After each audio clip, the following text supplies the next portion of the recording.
We were there 100-hour weeks for 8 months straight, not a day off. And that's what the start of the business looked like.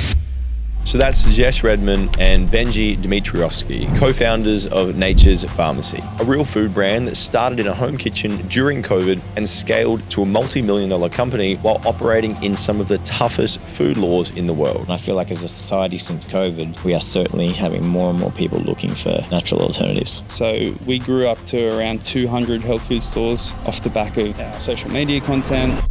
In this episode, they break down how they turned this product's 4-week shelf life into their advantage. Our first website we got built for $300 on Fiverr, and we did $1 million our first year. The frameworks that they used in advertising to stay compliant and still convert. So our USP was the product, because you will not get a health product off the ground in today's e-commerce landscape without overstepping on what you can and can't say. And how paying themselves $300 to $500 a week and also reinvest into expansion of new warehouses. We didn't pay ourselves for a year. The first pay rise was $300. There's one particular ingredient that we use as well. It's in every single jar. Actually, I'm just going to talk about it openly.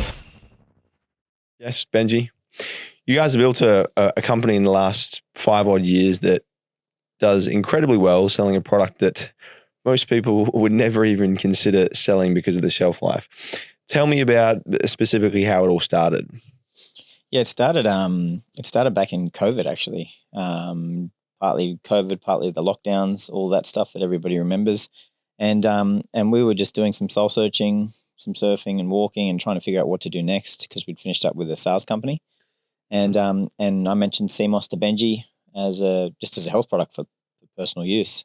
And we got it in. It was the Wild West back then. It was like, there was pool grown stuff. We got scammed and never received products. Like, we're actually looking at Amazon selling at the time. Correct, yeah. Because we were looking at going into business, doing something. So we were looking at Amazon selling, and in the meantime, Jess had mentioned about CMOS to me, which I was unfamiliar with at the time. All Australians, yeah, exactly right, yeah. So we started taking it. Received some great results. Yeah. I mean, me personally, when I first started taking it, it was like within a week, I just got gut health, energy, and sleep. And I was like, I asked Benji, what did you get? Did you feel any difference? And he shared what he was feeling. But you almost thought it was a placebo because it works so quickly. There's a real shock factor there, because most of the time we take vitamins and minerals and you just take them because you're told to take them. So true. And the body needs them. They tell you it's good for you, so you just take it. But you never really notice the difference, right? Yeah. Like I think iron and magnesium are probably the two you might, but everything else is just do it because you're told to. Very true. Yeah. Very true. And so we took the CMOS, and I noticed straight away, and I was just shocked. And so then we went into testing on friends and family, but also at this stage, the taste wasn't great. Like, because that's one of everybody's main concerns when they hear the term CMOS is, oh my God, what does that taste like? Some sea sludge. Yeah, exactly. Like the ocean. It's how it's meant to taste. Correct. And to be fair, most CMOSs across the world taste horrendous, exactly what you think they are. But we really wanted to make sure that if people want to commit to a health routine, it needed to taste good. And the one thing we wouldn't budge on was that it had to be all natural. And that's kind of how it got started. And then we used our friends and family as guinea pigs from there. Once they all got benefits, we're like, let's get to the markets and go from there. So what? Just for people listening who have no idea, what is CMOS? Just explain it for laymen who might be sitting there being like, CMOS? I've never heard of that before. So CMOS is a type of seaweed. You can get it from various parts of the world, but generally, Yukuma cottoni grows in Asian waters. Also grows in the Caribbean waters as well. It's a warm water species of CMOS. Right. So we did a whole bunch of research when we started around what was the cleanest CMOS, what's the best environment that it can grow. And we ended up in St. Lucia because basically it's a volcanic island. It grows in the open ocean. It's surrounded by mangroves and seagrass beds, which help filter out the water as well. So it's the perfect environment for CMOS to thrive and has the most benefits as well. So what are some of the benefits that someone might experience if they use the product? So we've had loads of customers come back with, this is all just feedback from improved energy, better sleep, glowing skin, people who have had hormonal acne their whole life, all of a sudden they say it clears it up for them. Libido, arthritis relief. Honestly, the list goes on. Yeah. Digestive issues, gut health is a huge one. And even to this day, 5 years later, we still get comments from people, and it's a new benefit we haven't heard of. Wow. Yeah. So what's the how does it help in terms of like what does it do for the body in terms of like how does it actually like improve the skin, hormone, gut health? It seems like it's a wonder herb that does so many different things. I'd love to just, in your guys' view, from working with the product and using the product for 5 odd years, how does it help specifically? So the best way to describe it is kind of like nature's multivitamin.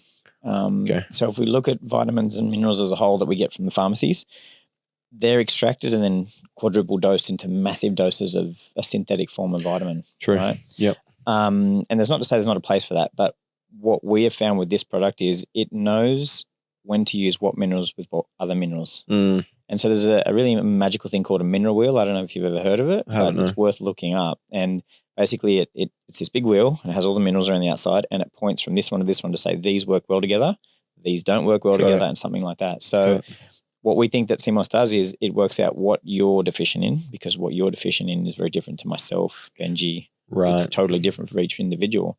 And then it gets to work and does what you need it specifically to do. And that's why some people get sleep improvement or gut improvement or skin improvement.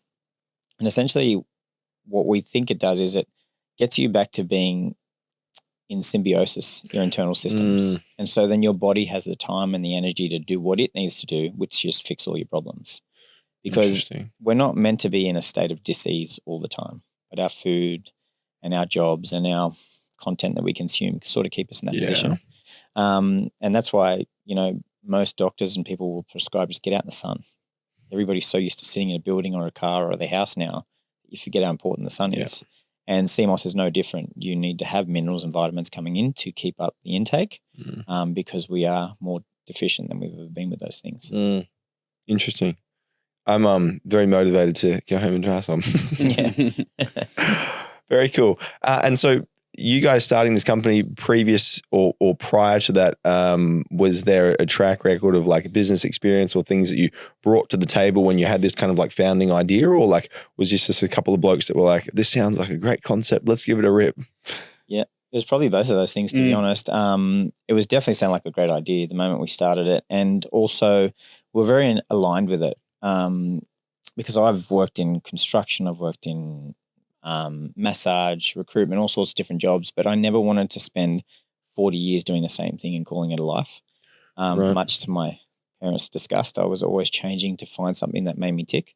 And so when we talked about this product and it actually worked, we're both very health conscious. I had cancer when I was 29. Wow. Very fortunate, didn't have to have chemo or radio or anything like that. So I was very lucky, but it forced me to start really looking into health. While we get the things we get, while we don't get the things we get, all sorts of things like that.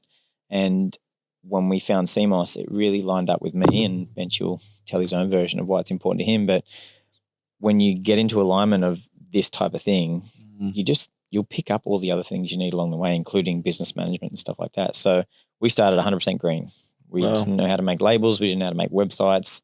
Didn't know how to set up payment systems or any of that kind of stuff. It was green as. It was just how to include shipping into the price. Shipping into the price. Like we learned about that 5 years later. That is e-commerce 101. But I mean, this is part of the journey. Nobody's gotten through it without mistakes. And I mean, I think it just makes you resilient when you've got to come through these things. But no, we didn't have any previous business experience. Yeah, I guess we kind of come together at the right time as well. Like a year and a half before that, I had a brain injury. And I was a professional boxer.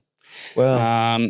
Had a brain injury in my last fight, and ended up with a bleed on the brain. Had about a 12-month recovery. Wow. And then I met Jess probably 6 months after I had fully recovered. And so, like I've been around natural health my whole life. My mum brought me up through homeopathy and naturopathy and things like that. So I've always taken a liking to natural health, and it's part of me. So when Jess had mentioned about this product and we saw the list of things that it could help with, like we were both truly amazed as to how could one plant do so much for one person, So it truly makes us happy to see all these incredible reviews and new stories of how it's helped people. Because that really is the silver lining in all this for us as to how many people it can help.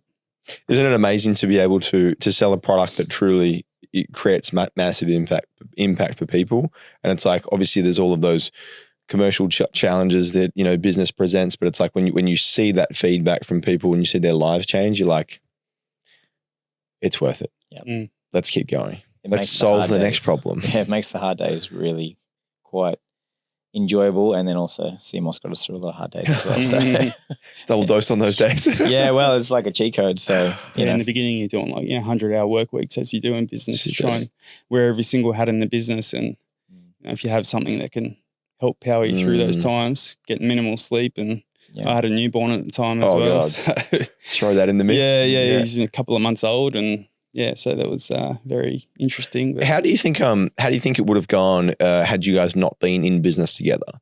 Like in terms of maybe the load that you balanced out with each other's skill set, contributions from, you know, each of your kind of backgrounds, were there things that you think each of you brought to the table that helped to kind of complement the results you got in the time frame that you did? Mm-hmm.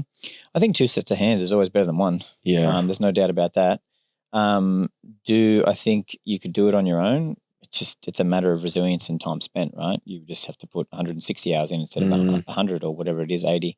So is it possible? Sure. Is it easier when there's 2 of you with collaboration and working through the problems together? 100%. Yeah. Yeah.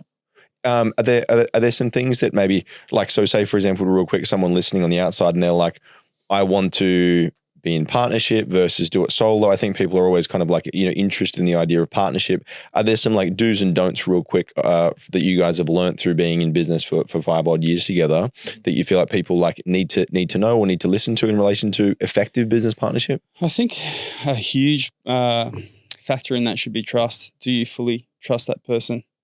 You know, because you're handling money, which is usually what comes in between business partners. Definitely. Yep.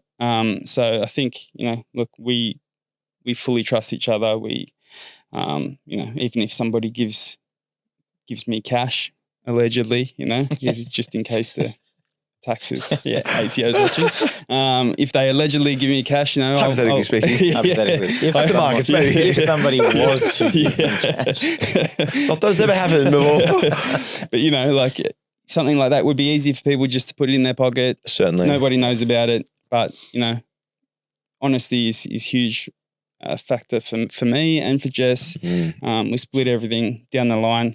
And I think, trust is huge for myself, for Jess. Because you got shared bank account, right? Yeah. The business bank account is shared by the both of you. So if you can't trust somebody, then definitely don't get into business with them. That'd be 101 for sure. Yeah. The other thing is, I think the most important thing is, because any relationship that you have, whether it's partner, family, business partner, friends, there's always ups and downs. And if you think that you're going to go into that without that ever happening, you're kidding yourself. But we have a golden rule, and that is business comes first.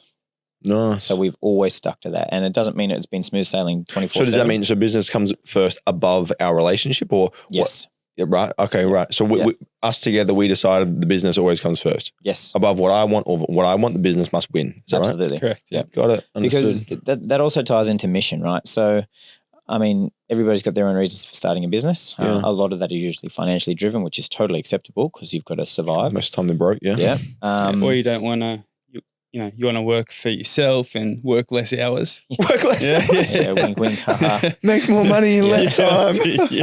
But for us, once that. we got these benefits, being health conscious and, you know, brain injury, cancer situation, we're like, oh my God, everybody needs to experience this. We need to get this into as many hands as possible, because there is a true flaw with our food system at the moment. Certainly. And not to get into any kind of politics around that, but it is flawed. And you only have to walk down supermarket aisles to see the you know, ridiculous amount of colorings and stuff that's in that. And we wanted to bring a totally 100% natural product to market that was changing people's lives for the better. So that mission is part of the whole business comes first. The goal is to get it into as many hands as possible. We want to touch 1 billion lives at some point in our journey, which is a lofty goal. But we like to have lofty goals because it keeps us going and reaching for whatever's possible. Yeah. So to answer the question is, you know, trust, absolutely. And then business comes first mentality. Love that. And go from there. It is definitely a balance as well in terms of, you know, business comes first, but at the same time, you kind of need to nurture the relationship enough so you can still communicate, do the things that the business needs to do as well. Yep. to maintain your friendship and move things along healthily as well. So we would do that like with, every now and then you go for breakfast or we'd go surfing before work Nice.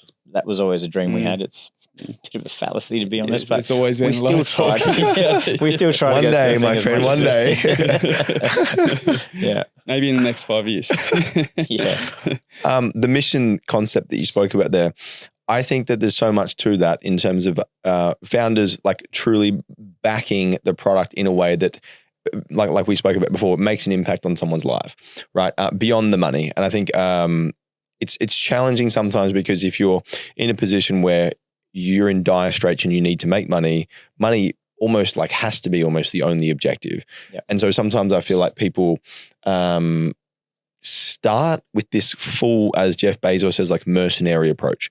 Cash is the only objective. I need to get myself not broke. Mm-hmm. And they kind of like realize like, okay, maybe there's something else outside of just having some gold coins in my bank account, So are there any things that you might break down as far as like the mission component that helped you guys to align on that? The product seems like a huge thing and your kind of alignment around being like, we want to help people's lives. Like, are there any things like, say, for example, the founder listening and they're like, geez, like truthfully, like I sell a widget and I really like it and it's a good widget, but it's like, it's not making massive difference on someone's life. So how do you think maybe you could share a little bit of light on that? Because I believe in what you're saying as far as this, and even it's fascinating, even you sharing the story and the benefits of this product. I'm like, I want to use the product. Yeah. And so you guys have been like that obsesso for the last 5 odd years, I imagine, constantly. You take another scoop and you're like, that's why we do it, bro. And so it's like, how could you share some of that with people in a way where they might kind of ignite more of their mission, if you understand what I mean? Yeah, definitely. I think I'd probably lean into more like quality. Like for me, if you need a driving factor and like you said, let's just say it's a widget or a screen door or something like that, right? It's very hard to say, I'm changing people's lives for the better in terms of health and things like that. But maybe with widgets probably a bit tricky, but like say a screen door, you want to make the best screen door so it doesn't hurt any kids' fingers, so it keeps people safe. Security screens, all those kinds of things. So I would find a reason in there that you can connect with. Maybe a widget is the most important thing I want to do now is declutter.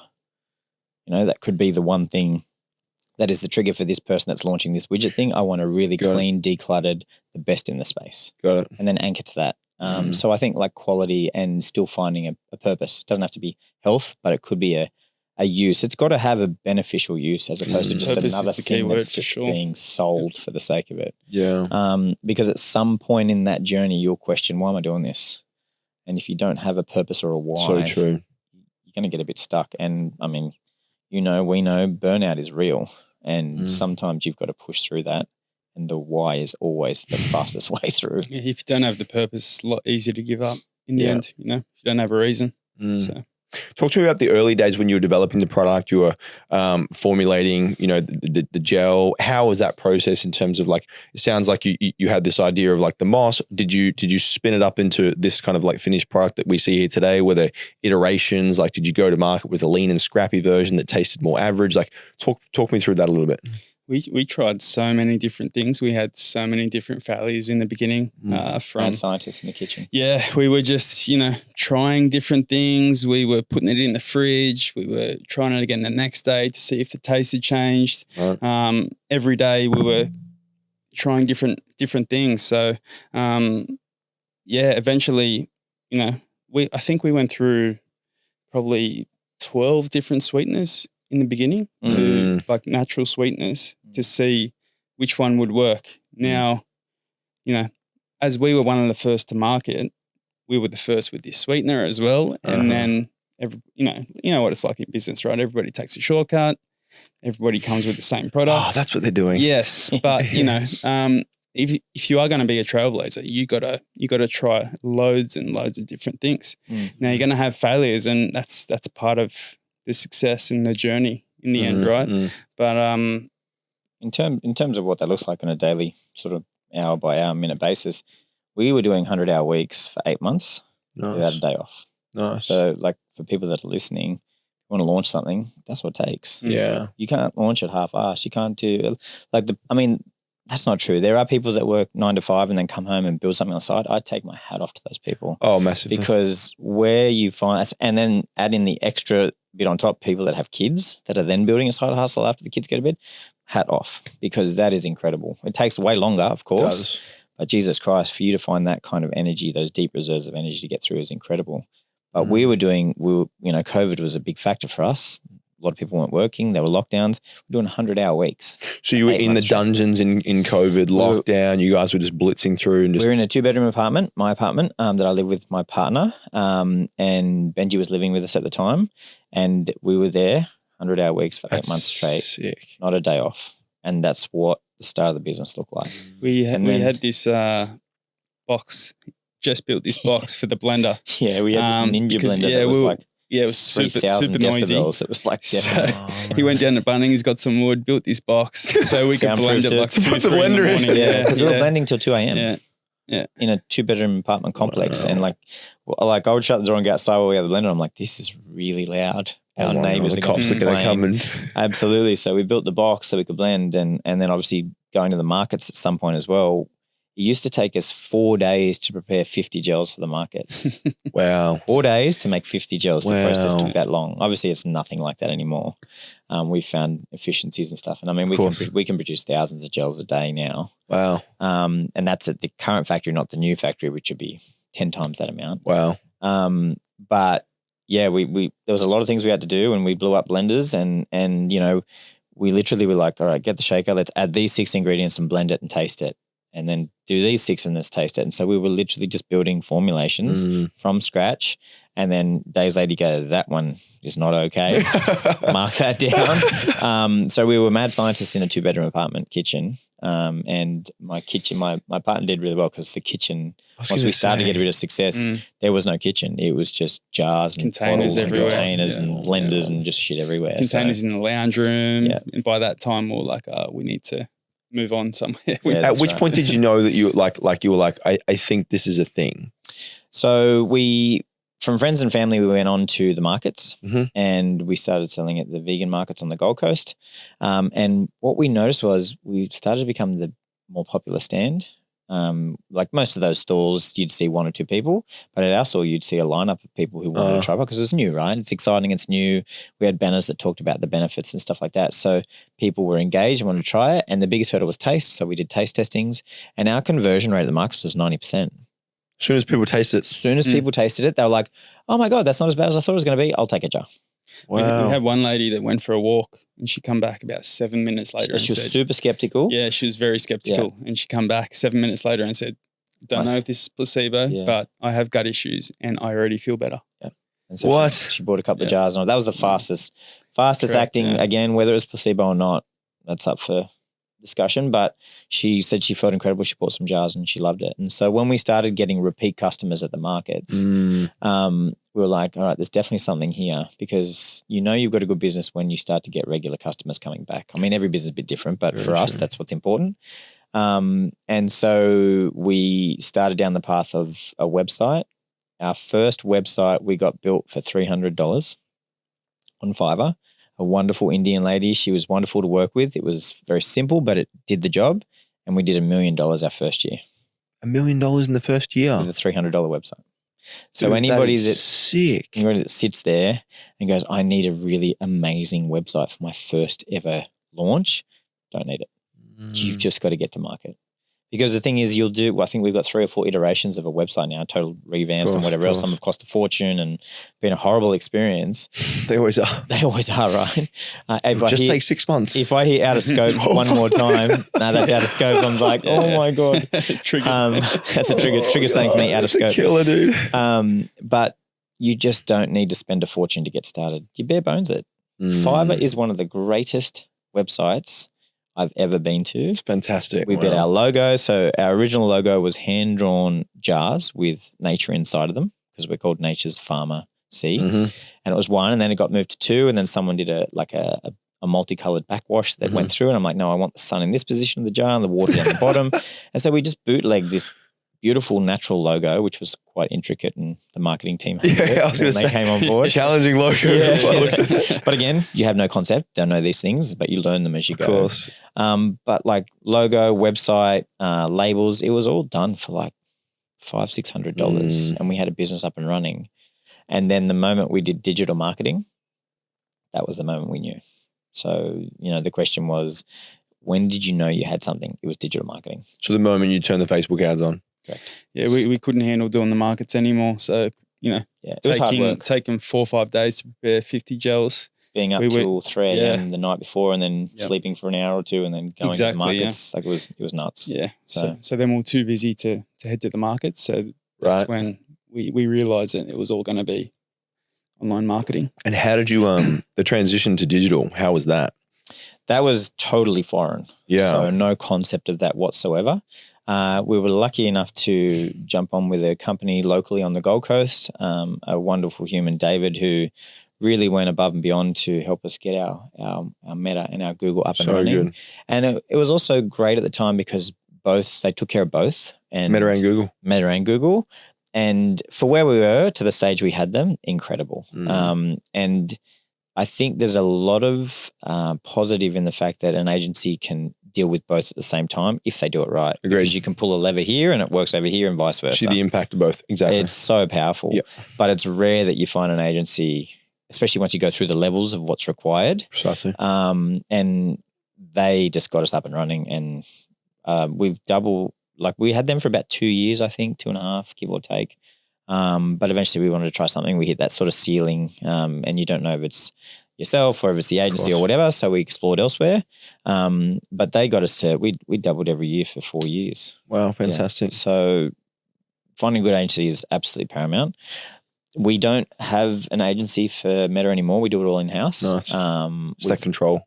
Yeah, and just being able to do it daily, right, or minute by minute kind of thing. Meta's really important for that. Google, not so much. You got to leave it the 2 weeks to see what's happening.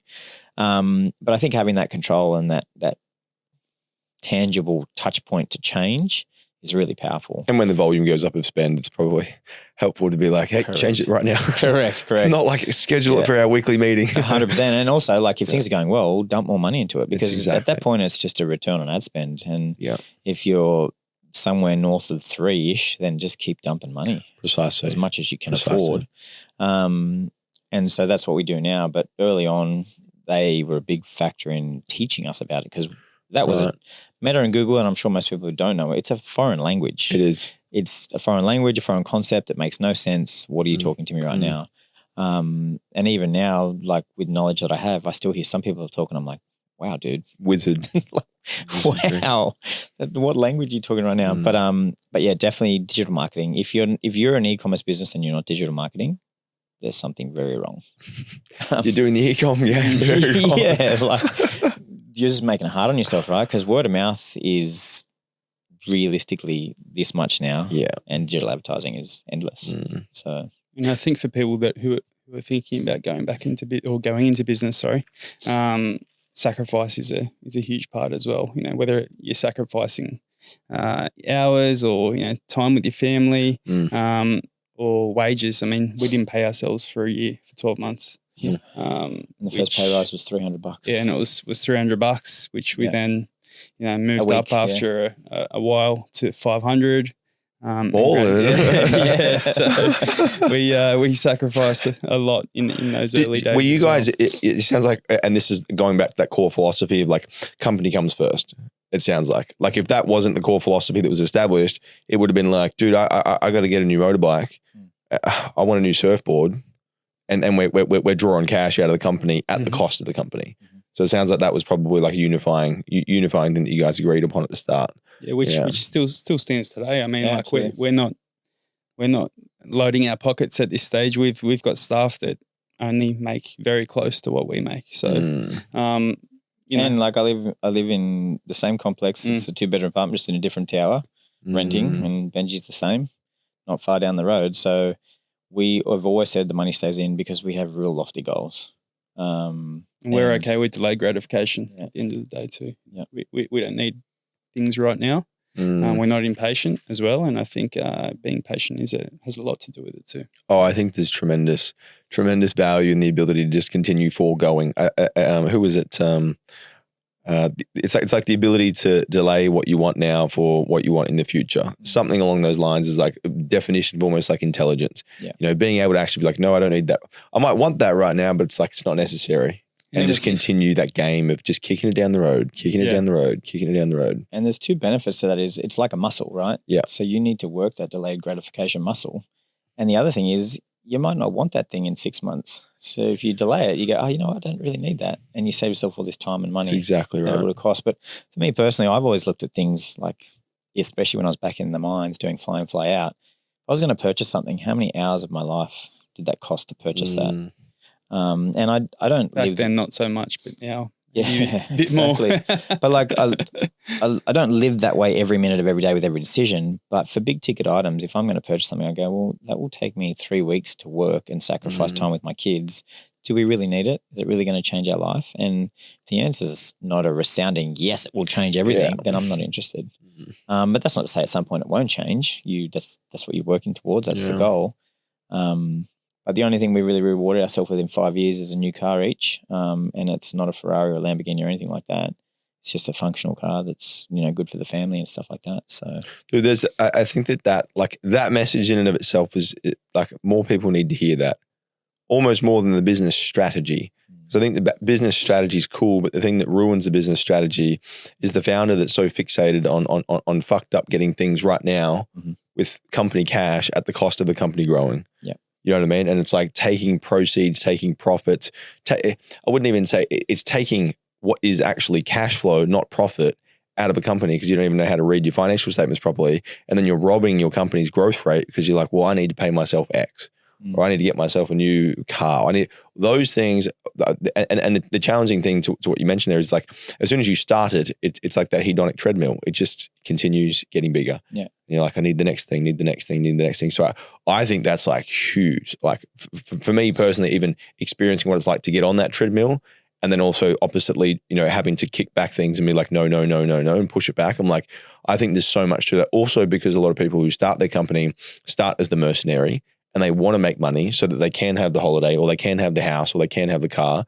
And then it's like, if once you get into it and you can adopt this mindset of like, it's all noise. If we actually commit all resources to the vision of the mission of the company, it's like, that's how you truly win. Yeah. And then I think, can you talk to, because the other thing that you're not talking about here, which I think is really key, is the freedom of attention that you don't have on maintenance of shit.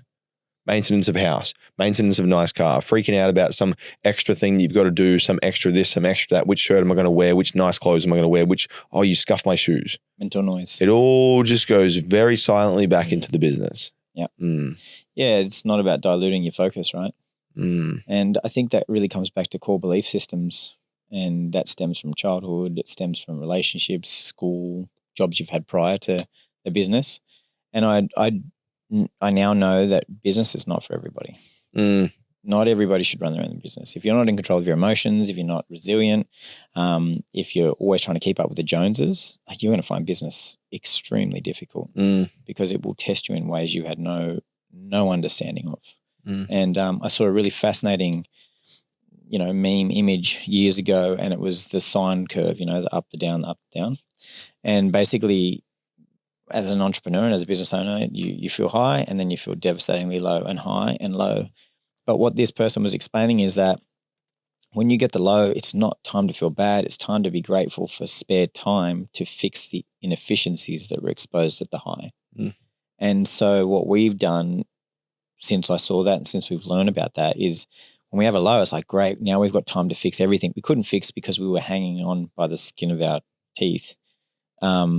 While we were flying and doubling and whatever else. And that's how we spent the first 2 years were like that, just hanging on for dear life and just trying to keep our heads above water. So we just had seek ads constantly running just to keep more people coming through the door because it was just going so fast. But success, I believe, makes you like fat and stupid. You miss so much. And then it's only when you, like you said, you're in that dip and then you're like, how did I not see that? Oh my God, there's a shortage. Now what am I going to do about this? All these extra people that I hired. But it's also like Jess said, it's the perfect time to then future-proof yourself as well. So for when the next wave of orders comes in, you now have new things in place to maintain that and to create more room for traffic as well. So and you're not forced to look at yourself when you're succeeding. That's exactly right. You're not. When you're succeeding, everything's going really well. Ego's pumped up. And you're just like, oh my God, things are going. This is great. Let's get more. Let's do that. Let's do this, blah, blah, blah. You're just looking at everything externally. But the moment the shit hits the fan, you're either a mirror in or a mirror out person. And if you're mirror out and you're not willing to look at yourself and go, oh my God, maybe I'm part of the reason why the shit's hit the fan this time around, like, you're never going to get there. Because what does that mean? A mirror in, mirror out? Explain mirror that. In. So mirror in, mirror out is basically someone that goes, something's gone wrong. I'm going to look here, mirror in, and be like, right, something's gone wrong in your world, your universe, your business. You are a part of this. What can you do better? How do we get through it? Mirror out is, whose fault is it? Right. Why has this shit happened? Who do I blame? Who do I fire? And if you're not mirror in, and this is not just business, this is life in general, in my opinion, is every relationship, every situation that you do is all about your reaction to stimuli. Yeah. And so if you can't learn to control the emotion and practice the pause, sit there and go, right, something's happened. Before I react, what is happening? What is the lesson? What am I being taught here? What needs to be done? You'll overreact and cause problems, or you'll underreact and do nothing, which is a problem in itself. Yeah. And so you really need, in those down times, to be able to sit there with yourself quietly and go, what do I need to learn here? And if everybody can do that, then everybody's learning something and we're coming together collaboratively and punching through. Yeah. And there's nothing more powerful than that, because everybody can ride success. It's easy. You just having a smile and off you go. But when you have those really dark times, and I mean, everybody's got them, right? Like Elon Musk has that.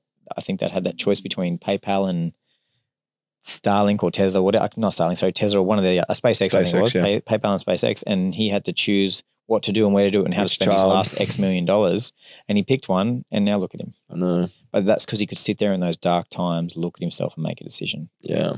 And I think the more you do that, it's like a muscle as well. So the more you do that, like for me now, personally speaking, no matter what the business world and existence throws in my direction, nothing will ever stop me. Because the mission of us getting as many of these jars into people's hands and helping heal Australians in general and then the world, that's above whatever gets thrown our way. And we've got a track record of getting through it for 5 years, so there's no reason why it shouldn't change. What's some fears that you have around that, both of you guys, in terms of like, because that's like, are there any things that you might be afraid of at the moment? Like, that sounds very strong, resounding, like, cannot mess with this belief. You know what I mean? Are there some like things that you're afraid of at the moment, maybe personally, that you feel like might test that in the future, that belief? I think one of the fears / challenges that I have at the moment personally is balancing time with my kids and my partner and the business, and then time for myself. Yeah. So there's 3 pillars. There's your work life, your personal, as in your personal existence and your needs, and then your family life. And for most of us, until you get to that ultra elite level, you can't have all 3. No. You can only have 2 at best. And if your family's doing great and you're spending more time and you're really killing at work, then it's probably at the cost of your personal Very health. true. And vice versa. Very true. So I think a fear around that is the constant management of trying to do the best for your family and the business. Because for me personally, and I think people would be quite different, those are the 2 top priorities I have: the business and the family. Because I know I'll just carry whatever I've got to carry to get through it. Right. But that also is detrimental long term, which we all know. Very true. But it's the one I know I have control over, so I can just get through it. Understood. And then the other fear, obviously, is external influences. So, like GFCs, market collapses, World War IIIs. It's not a fear that I think about like ever, but things out of your control, they could collapse a business. Very true. Because CMOS isn't bread or milk or petrol. It's still a choice to buy it. Yeah. Even though it's a choice that's helping people more than bread or milk in terms of nutritional value, arguably. Yeah. So I've been told. But I think, that those external influences which can damage the mission of trying to help as many people as possible, I think that's certainly something worth being concerned about. Anything you, Benji? Look, I just think that you constantly got to monitor burnout as well, right? Because without, now we have an incredible team which we invested in early that we have downstairs. We got a ops manager before we needed a production manager as well. So we have a huge team downstairs which are absolutely incredible. But I think just managing everybody's ability to look for burnout basically as well. So we have to look out for some of your team as well sometimes, because it's when you have some motivated individuals, they're just happy to put their head down and do all the work that's needed to get the business through hard times.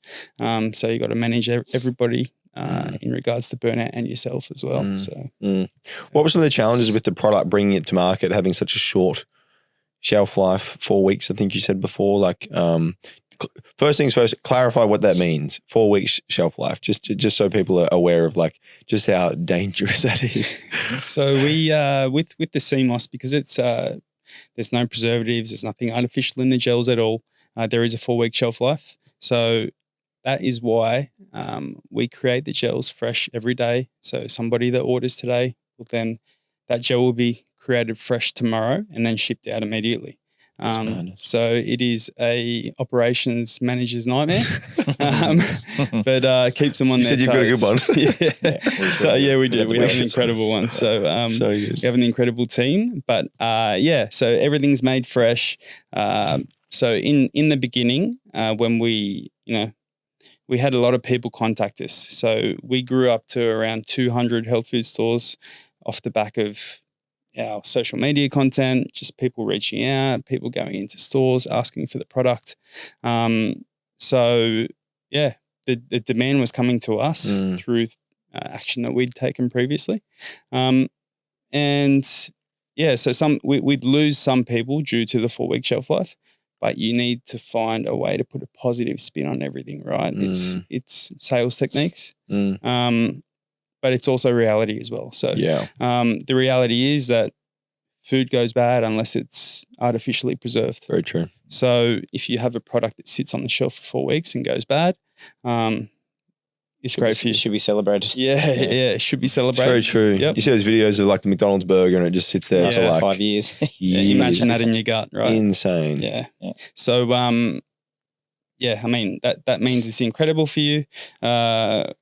So once we kind of got past that, and people realised how good it was for them, we're thriving now. 400 or 500 health food stores on board. So, and so it must just like I just imagine that it would just create more urgency around like everything needs to be brought into like made today, shipped tomorrow, delivered the next. It's like everything has to be so tight. Like the margin for error in terms of that cycle of getting into the consumer's hands, it has to be so quick, I imagine. Correct, Yeah. So I mean, we need great relationships externally for that.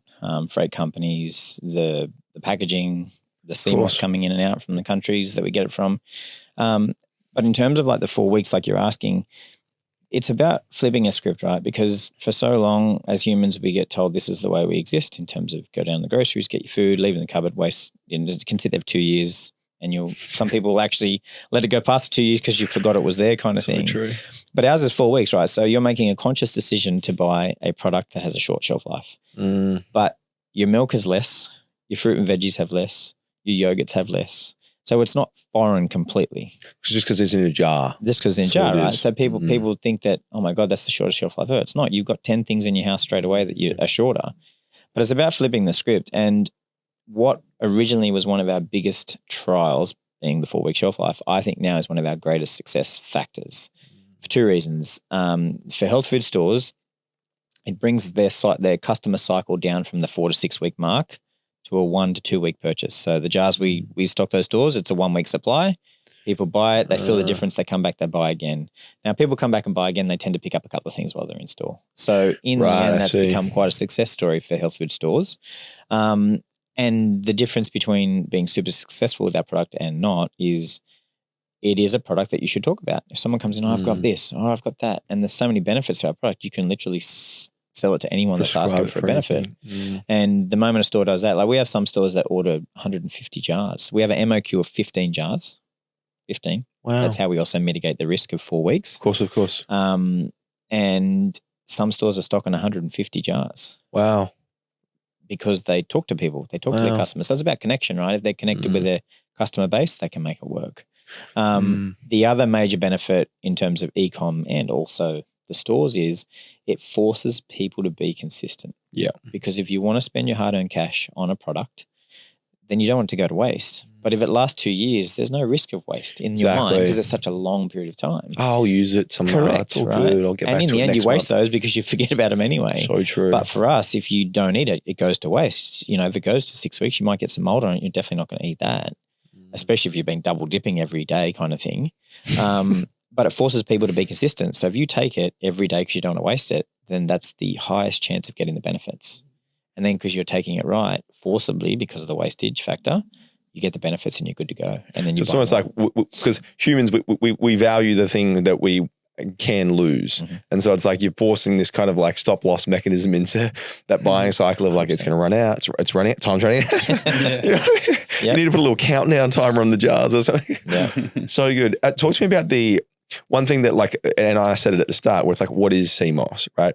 Was that a challenge? The education, having to kind of like indoctrinate people into the benefits, educate them as to first things first, what it is, then the potential of what it can do, then trying to market this thing on platforms where you're probably, I imagine, limited by food and consumable claims that you can and can't say. Like, how was that process? That is and still is our biggest challenge to date. It doesn't seem like a challenge from the growth rate. Yeah. But it really is, you know, like recently Meta and Google have cracked down on what you are and aren't allowed to say, which has a dramatic effect if you're heavily dependent on those. And the other tricky part about bringing a brand new product to a country is nobody else has done it. Yeah. So there's no trail to follow through the forest. You've got to do it on your own. And then because it's so new, there's no real studies done on it that are at least in human trials. And I mean, I don't know if people know this, but to talk about a product and its health benefits, it has to have been done on like 10 different trials. So there's comparative analysis as opposed to just one randomly done. Yeah. So you've got to do 10 different trials that have definitive answers. So usually with a probability ratio, you need to do 100 to get 10 good ones. Yeah. Before you can actually talk to the benefits of something. And most people don't know, but a trial for one benefit from one product is 200 grand plus. Like it's just not feasible for small business. So we've gone down that road. We look at partnering with universities and to get the education out there. So we've had to skirt the line of what you can and can't say for the entirety of the business. And it's very tricky because in the health space now, 99% of brands are making claims they shouldn't be making. How do they get away with it? We actually have some inside information from a gentleman that used to be on the inspection side for the public sector, who now is on the private sector thing. And he said basically they can only ever investigate if somebody makes a complaint. So they're not out there actively looking at anybody, but if they get a complaint about you, they'll investigate. And so that's because, I mean, it's public sector, right? It's not like they go, here's 65 inspectors next week to get your things done. They go, what's the worst we can run the department on? And then divide it by 2. Of course. So a complaint can be anything. Can be from a customer, can be from a competitor. Yeah. Yeah. Can be a bit of mold from a jar that somebody double dipped for 3 weeks straight. And you know what I mean? Like there's real risk there. And that's why brands use preservatives, because it mitigates risk. Yeah. And it all makes sense, but that's at the cost of human health. And we refuse to do it. So we will not budge on the fact that we want to produce a product that people can eat and eventually not have to check the labels because they trust us so much. So true. I like the fact that, so it's like, I find that you guys have this perspective because number one, you're super aligned in terms of like what the company does. You really agree on like, this is what we're here to do. And equally, this is what we're here to not do. Right. And then it's also like what that gives you. Michael Porter in his books like Competitive Strategy, Competitive Advantage talks a lot about like your ability to play the field and win on the field is knowing what's on the field. Right. And so you're out here and you're like, okay, so this is what's going on the strategic map. People are using these preservatives. People have got these kind of buying cycles. People are selling with these claims. How can we fit ourselves into this competitive landscape and win? And so you used all of the products kind of like deficiencies, strengths and weaknesses, your own stories into it and created this strategy that's like, this is what we do and it's working. You know what I mean? So it's like, it's so cool to hear it. But the thing I like the most about it is it's like, it's intentional. You know what I'm saying? And I think so many people, they rip some idea together that they don't even know why it's working or what it's. I put a post on Instagram yesterday, I think it was, where it's like, I'd rather fail and know exactly why than win and have no fucking idea. Yeah. And so it's like, from what I'm hearing, you guys develop this thought process through this is what we are, this is what we're not, this is what our product does. Can we agree with that? Health first. All these things that you put together that have now defined the company. And it's like, we're going to die on the hill if we have to. Yep. You know what I mean? It's really, really, really, and it's so strong because it's so transparent. You say the same thing, you say the same thing, and it comes together and meets in the middle. And it's like, this is what the ethos of the company is. And that's why the company's been successful, because it's not cutting corners here, it's not cutting corners there. So just want to recognize that it's really, really, really strong in both of you guys' communication. Thank you very much. I mean, like, for example, we could cut our costs in half in a heartbeat if we wanted to. You know, there's a lot of people out there that are cutting corners, and I mean, we'd love to take those profits and, you know, put them into our pockets. But again, that's not the ethos of the business, and even for ourselves. Yeah, we can get CMOS 5 times cheaper than what we pay for it per pound. 5 times cheaper. 5 times cheaper than what we pay for it per pound from a different region in the world. Oh my goodness. But we have seen that CMOS and what it looks like, and it doesn't look well. Like our CMOS is real leafy and looks like a tree with multiple branches and offshoots and just super healthy. We've been to St. Lucia and we've gone and helped, harvest and stuff like that. And some of these other countries where some competitors have come in and use them at a 5 times cheaper price just to sell their product. My goodness, that's insane. And then, you know, there's one particular ingredient that we use as well. It's in every single jar, all natural, but you can go and pick that up from Coles and Woolies. Actually, I'm just going to talk about it openly. It's called monk fruit. Oh, yes. Organic monk fruit powder, right? Ours is organic monk fruit powder. We pay a stupid amount of money, like upwards of $500 a kilo. Wow. You can get monk fruit for $50. I've seen it. A kilo. I've used it. You can go to Coles and Woolies and get monk fruit, and if you flip it over, it's 99% erythritol and 1% monk fruit. Wow. Right? And what erythritol does is, there's lots of studies out there, and a lot of the artificial sweeteners fall into this thing, is they cause gut inflammation, gut irritation. Yeah. Hormone disruptor as well. All those things, right? So we refuse to do that, but we could save $450 a kilo by doing it. And there are people that do that, you know, and that's why I guess customers have the right to either be suspicious or, you know, say, I don't like monk fruit, you know, because generally it does have, like Jess said, 99% erythritol. It's like, I don't like monk fruit, but what you're eating is not actually monk fruit. Exactly right. Correct. Exactly. You're not eating, and this is the thing, everybody goes, I don't like monk fruit. It's got this. No, you're not. You've never had monk fruit. Yeah. You haven't had it. You've had erythritol. And so that ties into the ethos that you were just talking about, is we will not at any point cut those corners. I mean, we bring in tons of this stuff, tons and tons of it. So we could save a fortune on it. Yeah. But it's not in line with what we're trying to do in our mission. And that's why one of the questions earlier was, you know, it's about your why and what are you doing and why are you doing it? Because if it's not strong, and we got to that point where we were like, just get the $50 one, because we'll make heaps more money. You see the potential profit and you're like, do you want some of that, dude? Correct. And we're like that with every ingredient. You know, we make sure that even during extraction process that there's no chemicals used. So you're really digging deep to, you know, way below surface level to make sure that all these ingredients are sourced correctly. So, dude, that's it's cool because it kind of it's slower, it's more painful. You know what I mean? There's a lot more risk. What you mentioned before around you hiring your team ahead of time, you know, invested into a big team. It's like these decisions that you're making now, as far as like hiring the team early, not paying yourself probably what you could pay yourself, not cutting corners on products. It's like you're paying future business. You know what I mean? Laying the foundation. And it's like you can see how that would continue. And it's like I see so many founders that they do the complete opposite. And so they rob their future by ripping out of right now in every single possible like way imaginable, whether it's like taking money out, whether it's like hiring VAs as opposed to quality people, whether it's cutting corners on product, whether it's manipulating margins here, there. It's like you're only going to rob your future business. And I think there's a challenge. We talked about digital marketing. I think that's probably the challenge that people get spun up on in terms of digital as well, is it does put you a little bit in that category where you're tweaking, adjusting one message, one hook, one offer, one tweak, one new creative to stimulate today's profit. And it's like at what cost? Yeah. You know what I mean? It's a challenging beast to get around. What would you say to people in terms of so a lot of founders who come into my community, they will want to that they experiment with the idea of developing supplement lines, consumable products.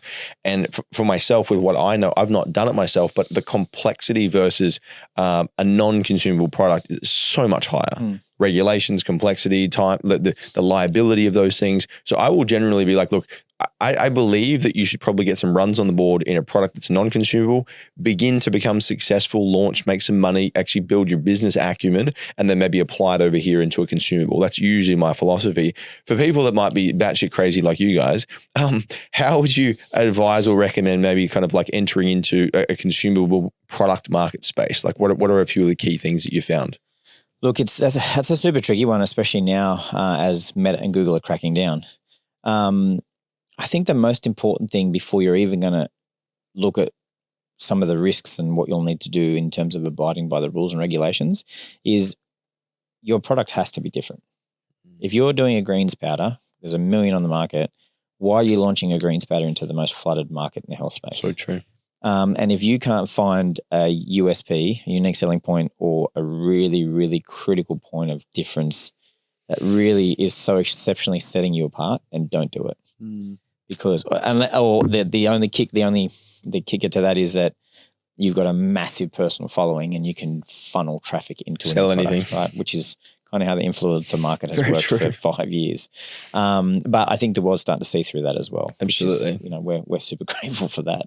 I agree. But I think you've got to have a USP. It has to be so unique. And for us, CMOS, I mean, we're a little bit different to everybody else, right? Because we've created a product that wasn't really being sold in Australia, and nobody certainly was educating and telling people what it was. So our USP was the entire process, itself. Product, everything, right? And then the other thing is become a master of what you can and can't say, but be comfortable with skirting that line. Because you will not get a health product off the ground in today's e-commerce landscape without overstepping on what you can and can't say. And then wearing it at the back end if you get caught. Because, and now I'm not encouraging people to do that in any way, shape or form. Don't break the law.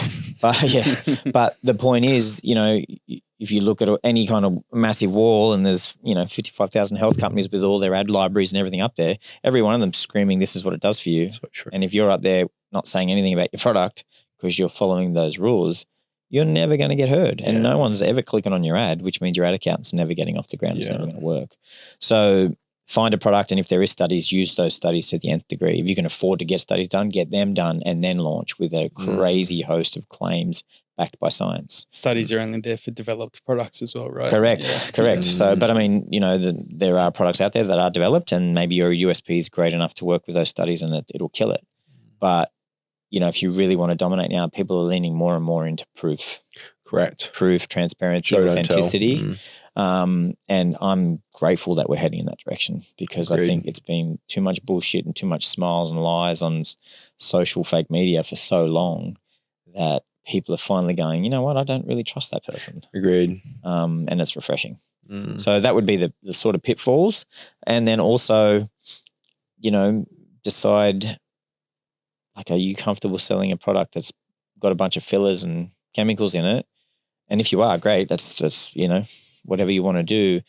But just know that then the people that might be starting to head towards non-chemical options will never purchase your product. And I feel like as a society since COVID, we are certainly having more and more people looking for natural alternatives. So it's interesting. You have to break some rules, you know what I mean? And it's like, break some rules and wait till you get caught almost to some degree. And I hear it all the time with some founders where they're like, I want to launch this product, but I need to get my trademark. I need to get my copyright. I need to get this. And I'm like, you haven't made any money yet. Correct.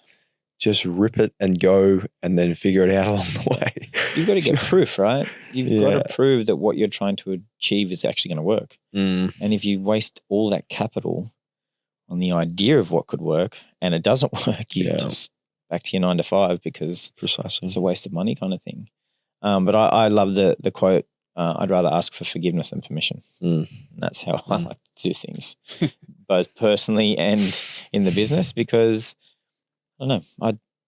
I don't know if all laws were meant to be followed, to be honest. I think sometimes they're created for nefarious reasons and lining certain people's pockets and whatever else, which I'm sure everybody can agree on that. Yeah. And sometimes you've just got to get comfortable with skirting the line. It's good. Very good. I want to ask a closing question for you guys. And I think it's going to be a little bit different to what I usually do because of the company, the culture, the ethos of what you've created. What would you say would be like one most dominant belief that either of you or both of you have, or you have individually, that's kind of like led to or helped the business do what it's done?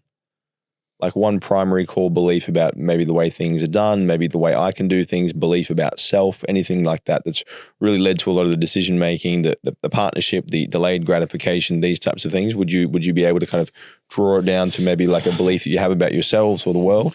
I know this kind of doubles up on what we were just kind of talking about, but I think everything natural. I think that's played a huge role in both our lives in one way or another. And that resonates throughout the rest of the company as well.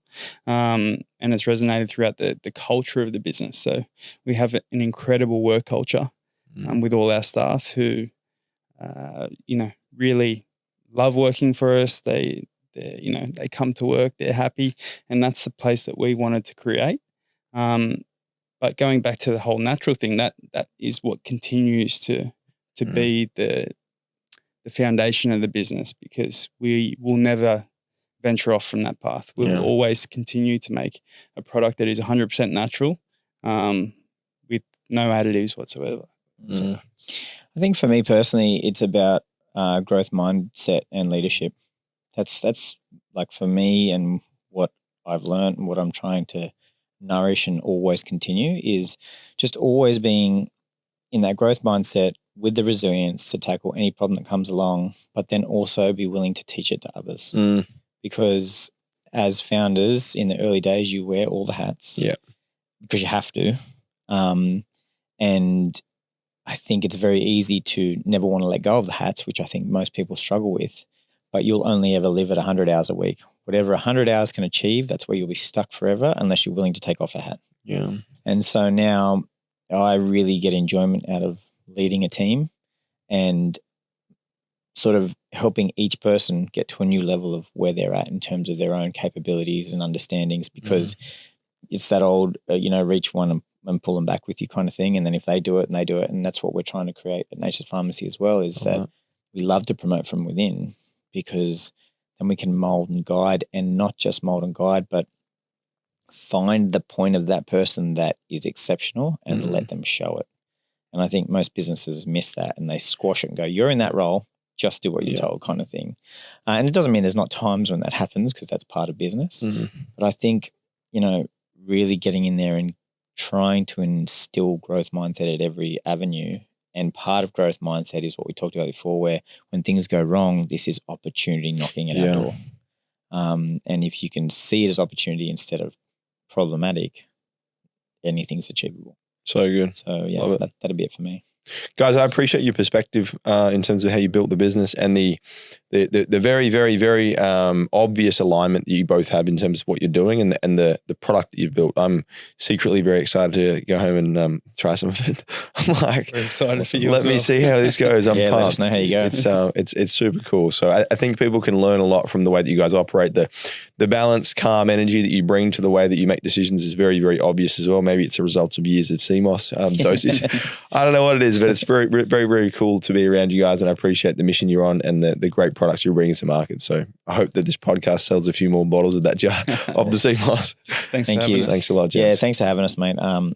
We've done a few podcasts now, and it's always a really thrilling and enjoyable experience when there's great questions. And it's not just about business, and it's not just about numbers, because numbers only tell one side of the story. So thanks for asking great questions and really helping us explore and also reminisce, right? Yeah, exactly. Like it's nice to reminisce, because sometimes you get stuck in that top speed, go. What's next? Yeah. So thank you very much. I appreciate it. My pleasure. Thank you.